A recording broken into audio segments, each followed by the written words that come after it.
un coup d'État déjoué à Madagascar. Visiblement, la jeune française ne veut pas renoncer. Selon l'un de leurs hommes d'Amimba, celui qui se bat pour la chose, c'est pour lui la chose. J'ai dit, si vous vous forcez à vous battre pour quelque chose qui ne vous appartient pas, vous risquez de vous noyer très gravement. Et la jeune française, visiblement, ne veut pas renoncer. L'Afrique n'est pas une propriété française, que les choses soient très claires. L'Afrique appartient aux Africains. Il ne s'agit pas d'une simple crise à l'interne. Vous savez, généralement à l'intérieur de certains régimes, c'est aussi ça le pouvoir en Afrique, parce que tel est fâché ou bien voilà, tel est frustré, tout d'un coup ça peut aboutir à un renversement, ce qui ne passe pas. S'il faut renverser, c'est les valets, les pions des impérialistes placés à la tête de nos États qu'il faudrait renverser. Mais une fois que le pouvoir est entre les mains des souverainistes, il faudrait les accompagner. Les choses doivent être claires, ce n'est pas compliqué. Quand il y a coup d'État qui arrange les intérêts français, ils trouvent une formule. Ils essaient d'arranger ça. Nous avons vu au Tchad, ils ont fait remplacer le papa par son fils. En RD Congo, ils avaient fait la même chose. Nous voyons un peu partout en Afrique, des gens positionnent leurs enfants. Nous avons vu Yann Kagame, Bria Kagame qui sont tous dans l'armée. Ange Kagame qui est conseillère à la présidence. Tous ces enfants-là sont positionnés. Nous avons vu d'ailleurs l'enfant de l'autre là, de l'Ouganda qui est chef d'état-major, Museveni, qui est chef d'état-major qui menaçait même l'Iran. Et nous avons vu tout près de chez nous, chez M. Alassane Dramane Ouattara, où son frère est vice-premier ministre, ministre de la Défense, ministre d'État. Donc un peu partout, les gens essaient de positionner leurs enfants. C'est un peu cette dynastie en Afrique, mais on nous fait croire que c'est la démocratie, tant que ce sont les intérêts français. M'attendez qu'un pays africain essaie de se soulever pour les intérêts de son peuple, du peuple. C'est là que vous allez vous rendre compte. Ils vont commencer à vous traiter de tous les noms. Ah, c'est des dictateurs. Ah, les droits de l'homme ne sont pas respectés là-bas. Ah, ça là, c'est pas respecté là-bas. Ah, ça là, c'est comme ça. C'est gauche, c'est droite. Peuple d'Afrique. À Madagascar, la jeune française veut renverser les choses. Parce que je vous ai dit, vous savez, quand les présidents sortants, Rajoelina quittait le pouvoir, lui-même il est parti tel qu'il est arrivé. Parce que quand lui aussi il renversé l'autre là, Marc Ravalomanana, il était maire avec des manifestations de rue et autres. Et lui aussi pour son départ, c'est encore des agents de la même mairie qui ont été utilisés. Mais ce qu'il ne comprend pas, c'est la France. Parce que tout est parti de la crise énergétique. Or, qui entretient cette crise énergétique? Qui sont les gens qui produisent? Quelles sont les sociétés privées? Pourquoi la société énergétique de Madagascar est aussi endettée? Ça a été poussé. La crise a été créée de toutes pièces. Donc, dès que le président était sur le point de tomber, puisque la jeune française aime contrôler à la fois le président et puis les opposants, ils ont poussé le président au départ et puis il est parti à bord d'un avion français. Il est parti. Bon, maintenant c'est lui qui est venu à des places. Qu'est-ce qu'il fait? Il veut mener une politique extérieure équilibrée entre la Russie, la France et d'autres puissances. Il a dépêché des gens, ils se sont rendus d'ailleurs en Russie. Ils sont rendus aussi de l'autre côté, dans le monde occidental. Donc pour eux, il faut mettre tout le monde sur le même pied d'égalité. Seulement, ce qu'il oublie, la jeune française ne voit pas ça de cité. Parce que Madagascar, ce n'est pas loin de certaines îles africaines qui sont encore sous colonisation française. Et non loin, vous avez les îles éparses.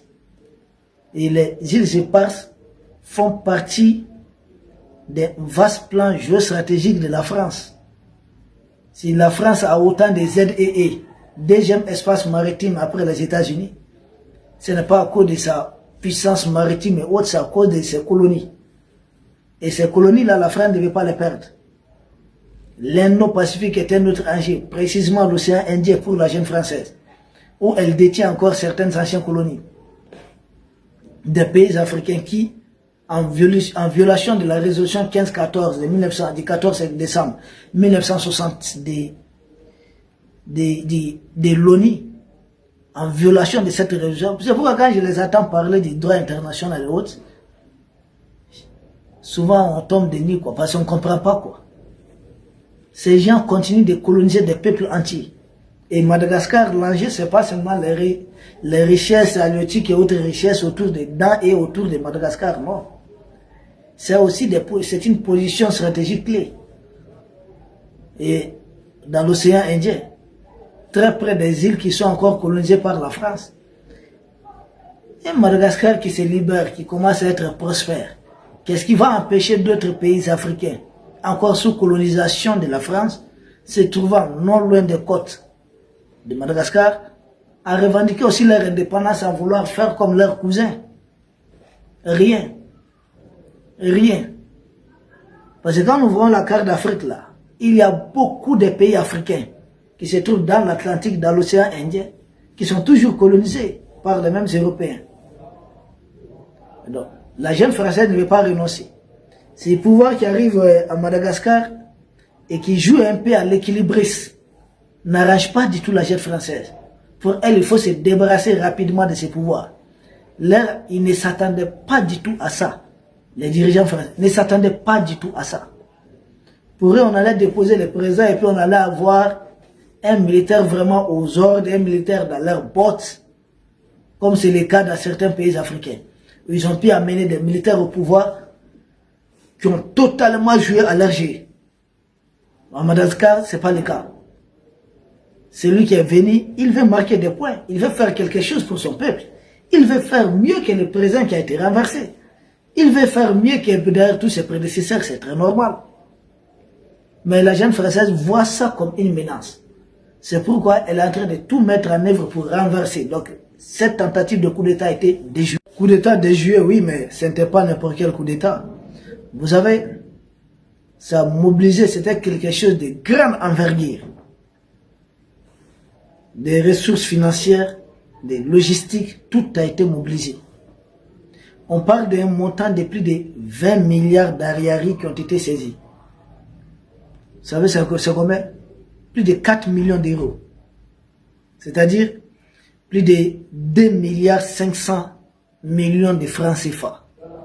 C'est ce montant qui avait été mobilisé. Vous vous souvenez d'un coup d'État qui a été déjoué au Burkina? Là encore, c'était un montant qui dépassait juste un peu ce montant. Donc ils ont à peu près les mêmes logiciels qu'ils essaient d'utiliser partout, de gauche à droite. Donc c'est plus de 4 millions d'euros qui ont été mobilisés uniquement. Les gens pensent que c'est du gaspillage. Non, ils voient ce qu'ils peuvent récupérer après. Parce que dans les eaux de Madagascar, dans certaines régions, c'est d'immenses ressources. D'immenses ressources. Donc ils veulent ces ressources-là, ils veulent les piller. C'est comme Donald Trump qui propose peut-être de mobiliser un truc de 50 milliards de dollars. Ah oui, mais les 50 milliards de dollars, c'est que les gens voient. Mais derrière, les sous-sols, en tout cas les ressources stratégiques de Groenland, ça se chiffre à des milliers de dollars. Des milliers de milliards de dollars. Donc ce n'est pas 50 milliards qu'il faut voir. Il faut voir qu'il pourrait avoir plus de 6 000 milliards. Plus de 10 000 milliards après. Donc le montant est à multiplier fois 100, fois 200. Et c'est ça que la jeune française fait. En mobilisant certaines ressources, en donnant, je ne sais pas, 100 millions, 200 millions à certains officiers, à ses bottes. Ces officiers pensent gagner, mais en réalité, c'est que la jeune française gagne, après c'est beaucoup. Madagascar, c'est un peu ce qui se passe. Et certains pensent que, non bon, maintenant c'est nous qui serons les privilégiés. Nous allons bénéficier de ceci, bénéficier de cela, tel sera président, ministre, mais dans ton fauteuil ministériel. Il faut savoir que derrière, c'est la jeune française qui va bénéficier de beaucoup de choses. Ah oui. Donc c'est une manœuvre extérieure pour déstabiliser l'actuel président de Madagascar. Lui aussi, je pense qu'il tarde, il doit venir rendre visite normale dans l'espace AES. Nous avons des choses à lui dire. Ça fait un moment que nous sommes en train d'affronter la jeune française. Nous connaissons leurs mécanismes, leurs logiciels. Les enquêteurs jusque-là, au niveau de Madagascar, parlent d'une opération planifiée. Mais posez-vous la question, qui finance une telle opération planifiée? C'est pas un fonctionnaire malgache avec son salaire. Non. Il faudrait retenir une chose, la jeune française est dans une dynamique, selon elle, de reprendre toutes ces anciennes colonies. Ils ont dit qu'ils vont le faire même s'il faut utiliser la force. C'est-à-dire s'il faut utiliser la ruse, essayer de manipuler les Africains, les monter les uns contre les autres, tel ce qui vient de se passer au Madagascar, essayer de pousser certains comptes. Ils étaient en train de manipuler les Damimba. Soit ça passe par cette voie, soit ils vont utiliser la force. Et la force, ils sont en train de vouloir utiliser ça ici, avec tous ces terroristes là. Nous sommes en train de neutraliser les mêmes leurs terroristes là, leurs mercenaires. Madagascar, il faut rester vigilant. Vous savez, les impérialistes n'ont pas hésité une seconde à profiter de quelques divergences des points de vue entre des généraux soudanais pour mettre les pays à feu et à sang. Ils ne vont pas hésiter. Tant que les autres meurent là pour eux, ce n'est pas un problème. Donc, nous saluons les autorités de Madagascar pour avoir déjoué cette tentative de coup d'État, mais ils n'ont pas dit leur dernier mot. Il faut dire les choses comme ça. Parce qu'ils jurent de reprendre toutes leurs anciennes colonies, de gré ou de force. Nous aussi, nous leur disons qu'ils ne pourront rien. Parce que nos peuples sont éveillés maintenant, les gens comprennent, nous comprenons. Autrefois, peut-être, on avait du mal à comprendre, mais dorénavant, nous comprenons les choses. Nous savons ce que nous valons aussi. Parce que nous savons ce que nous avons dans nos pays. Ils en veulent. Mais nous-mêmes, les propriétaires de la chose, nous en voulons. Nous en avons besoin. Donc nous n'allons pas permettre qu'ils viennent là-bas et venir piller nos pays, appauvrir nos pays, et ensuite traiter nos ressortissants qui vont essayer de chercher des, je sais pas, le minimum de survie, les traiter des migrants clandestins ou quoi, faire des campagnes à leur nom, dans leur dos. C'est fini là.